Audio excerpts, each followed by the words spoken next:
paalisin, please, kahit ngayon lang.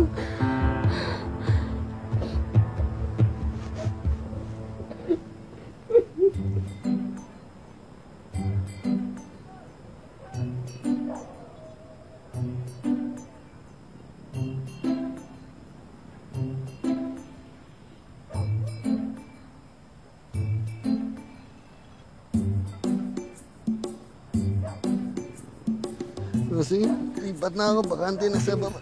Ika lang. Ano? Sana yung kung may katabi. Dosi ba naman kami nagsisiksikan sa bahay? O parang ganito. Bigat mo!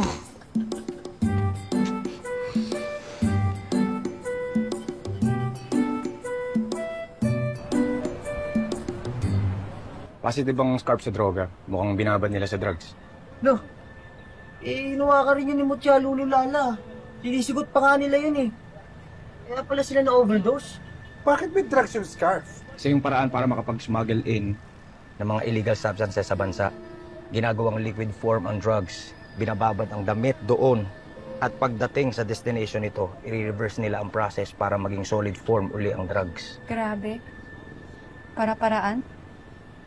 So tama yung theory mo, Kidon. Na may drugs sa damit sa blue box na yan. At hinahanap nila yung box at laman ng mga drug lords na yun.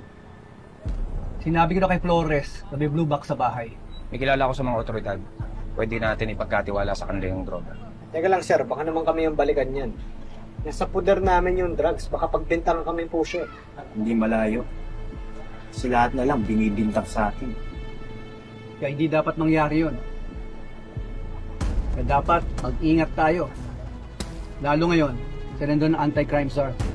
Sigurado ko, naglagay ng mga tao yon sa bawat departamento. Kaya hindi natin alam kung sino pagkakatiwalaan sa bureau.